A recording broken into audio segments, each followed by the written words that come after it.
I'm going to review a little bit the approach that we have taken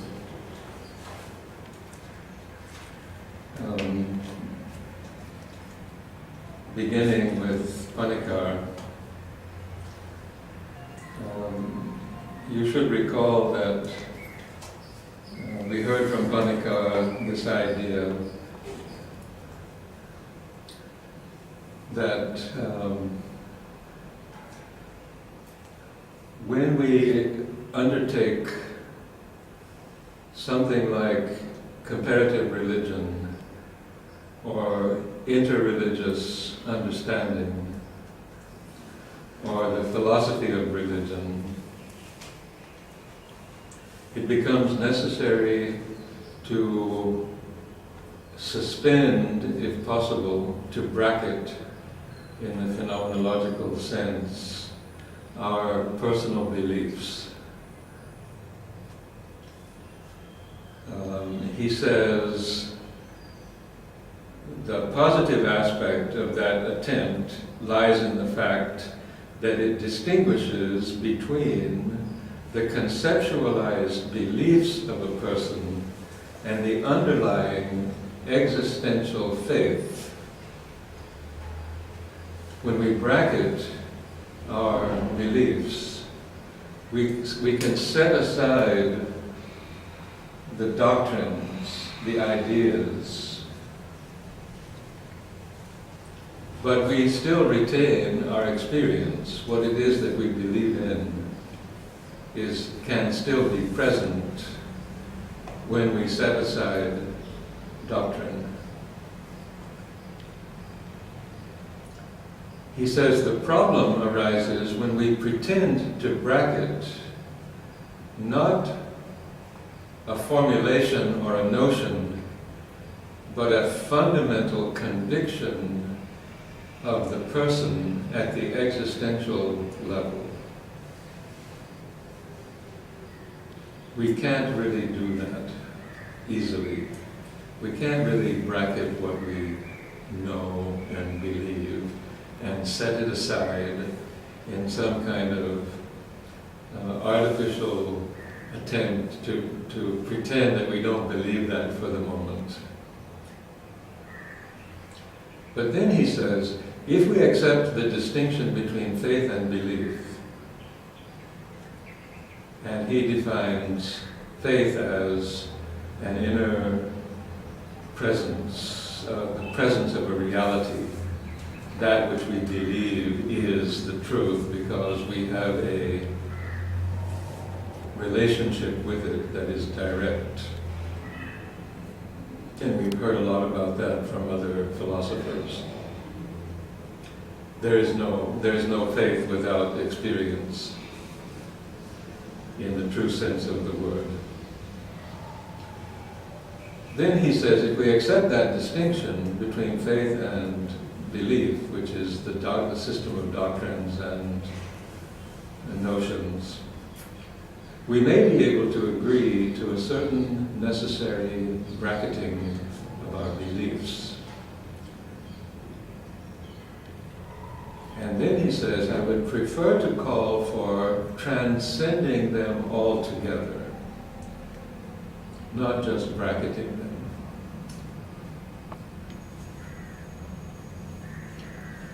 And if we do that, then we're moving into the realm of the truth, the reality. That spiritual reality in which we believe, in which we have faith, is separate from the doctrine that we associate with it. And if we can transcend completely our belief system, then it becomes possible to see something like the Christian Trinity for what it is, and the Buddhistic Trinity for what it is, and the Hindu Trinities for what they are. Because they are in all of those doctrines represent a spiritual reality. And what the philosophy of religion is trying to address is the reality of spirit, the truth of spirit. What is the spiritual reality? That's the subject of the philosophy of religion. And that reality has been extensively explored and articulated by philosophers of religion and spiritual seers and teachers for thousands of years in each of the traditions. But the point is not to compare those traditions. The point is to go beyond them and see something true about the reality of existence.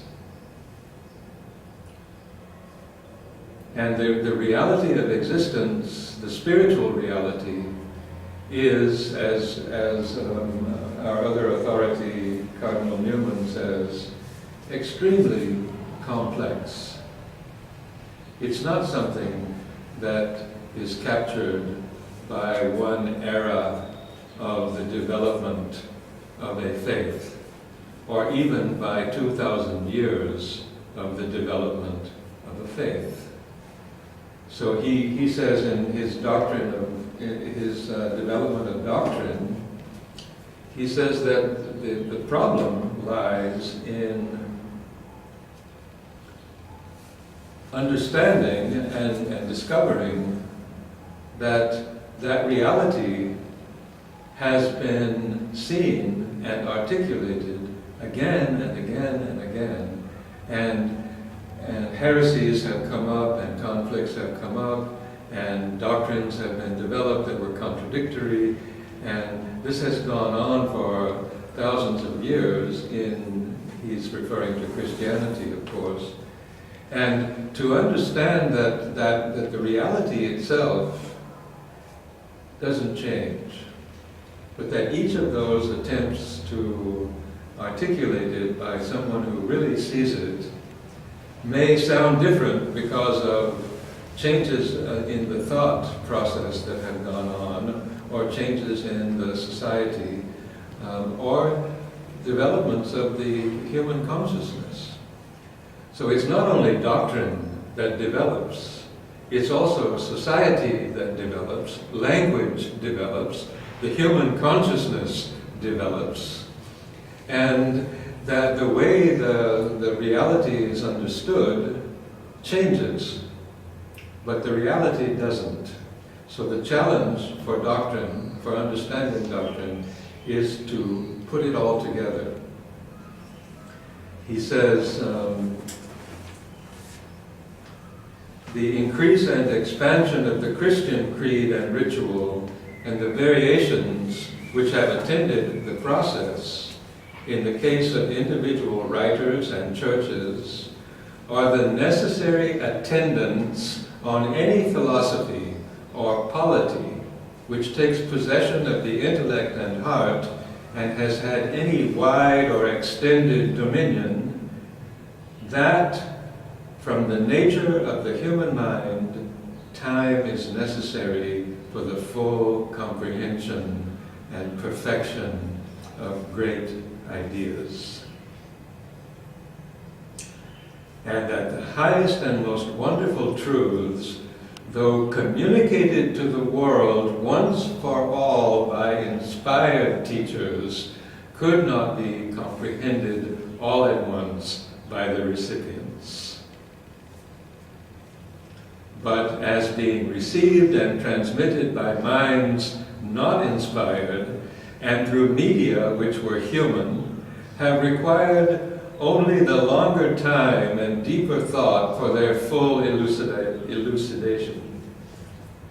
This may be called the theory of development of doctrine.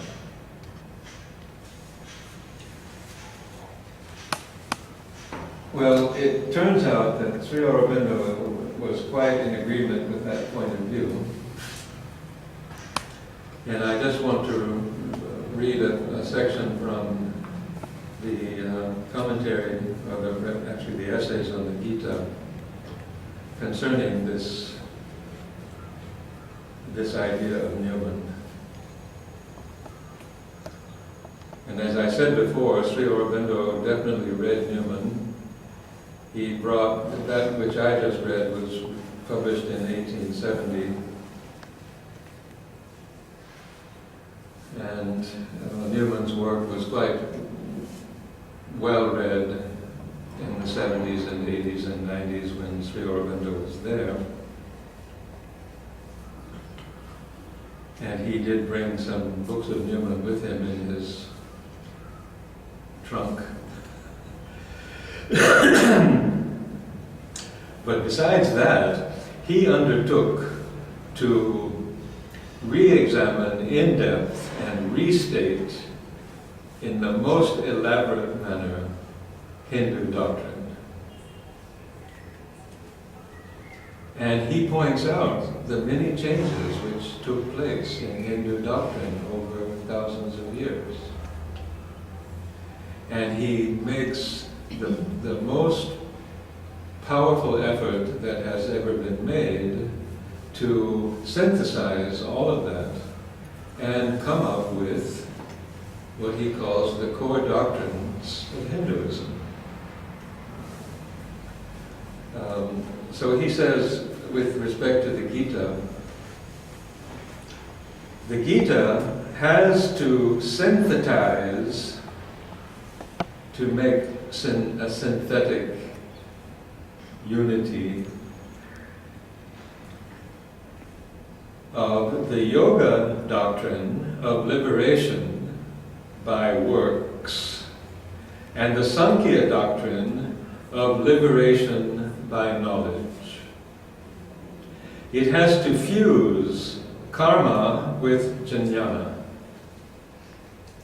It has at the same time to synthesize the Purusha and Prakriti idea common to Sankhya and Yoga with the Brahmavada of the current Vedanta.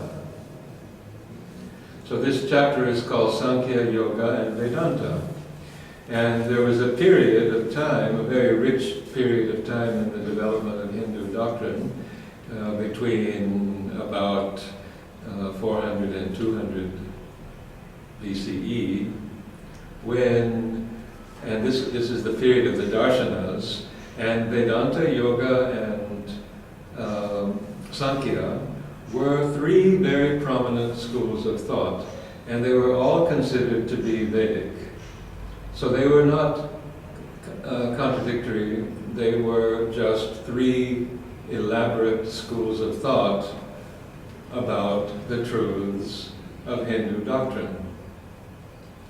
And the Gita was the main, at that point, after the Vedas and the Upanishads, the Gita was the main compository of Vedantic thought which attempted to put it all together. That attempt to put it together had been coming and going for a few hundred years, and there were many contradictory doctrines that were developed.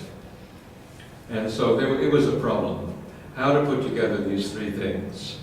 They all claim to be Vedic, they're all very elaborate statements of Hindu doctrine, and they don't really jive in some respects. So the Bhagavad Gita attempts to do that, but it still leaves some problems. And in the end, after Sri Aurobindo had, for example, in this book, written 3 chapters, 8, 9, and 10, on Purusha and Prakriti, and in the Synthesis of Yoga, several chapters, and in the commentary on the Kena Upanishad, a couple of chapters.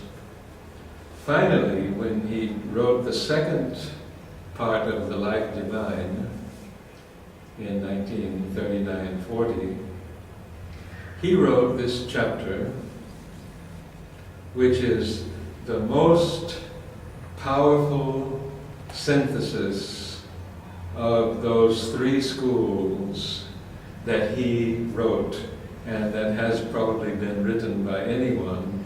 And you can see that at that point, in 1940, it was the culmination of his mission. He was basically through with writing Savitri, and all of this philosophy had been written 20, 30 years before. And that chapter is titled Brahma Maya Purusha Prakriti Ishvara Shakti. And it is amazing.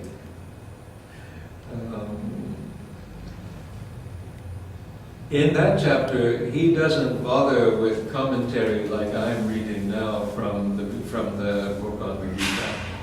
He has gone completely beyond any sort of intellectual, synthetical activity into the vision, totally into the vision of what is the reality of the Brahma, Purusha, and Ishvara. And it's amazingly revealing. So in the third part of this hour, I hope to read a couple of pages of that. But first, what is this problem, the problem of doctrine in Hinduism? He says, for the Gita, it has to synthesize the Purusha and Prakriti idea common to Sankhya and Yoga with the Brahmavada of the Vedanta, in which the Purusha, Deva, Ishvara, Supreme Soul, God, Lord of the Upanishads, all became merged in the one all-swallowing concept of the immutable Brahman. And it has to bring out again from its overshadowing by that concept, but not with any denial of it, the yoga idea. It has too its own luminous thought to add, the crown of its synthetic system, the doctrine of the Purushattama, and of the triple Purusha. So one of the problems that had intervened in Hindu thought was the idea that there are two Purushas. And the other idea was that there are billions of Purushas. Every one of us has a separate soul. So there are many Purushas. That's one doctrine. And then there are two Purushas, the one which is involved in nature and in illusion, and the one which is liberated and free. So this is basic Sankhya philosophy. But it's more complicated than that. So you can begin to get at least a glimmering of an idea that, with respect to the soul, for example, we know that in Christianity too, this is a question of debate, and in Buddhism. Are we all separate immortal souls? And does that soul live only in one life or in many lives? Or are we one soul in many jivatmans?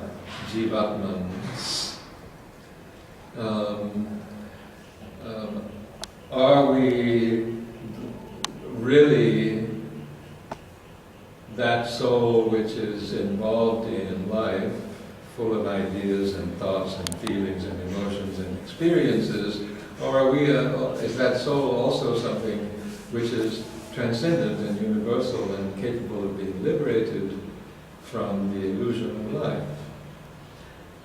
Is the soul bound to, in the end, either go to hell or go to heaven, or can it already be liberated and experience the divine and do some divine work in this life? So these are all sort of fundamental questions that we think about from time to time when we find ourselves either very unliberated or very liberated or very inspired, or we read this one and we read that one, and we start to think about these things from time to time. So they have been persistent problems.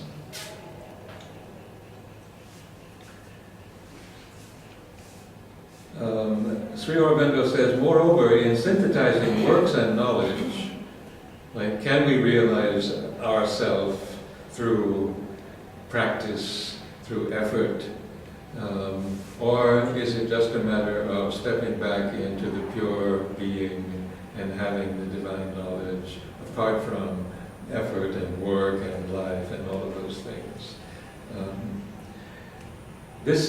These two ideas are both present in the Gita. The idea that through work we can achieve liberation, and we can also achieve liberation through negation, and that in fact these are two steps.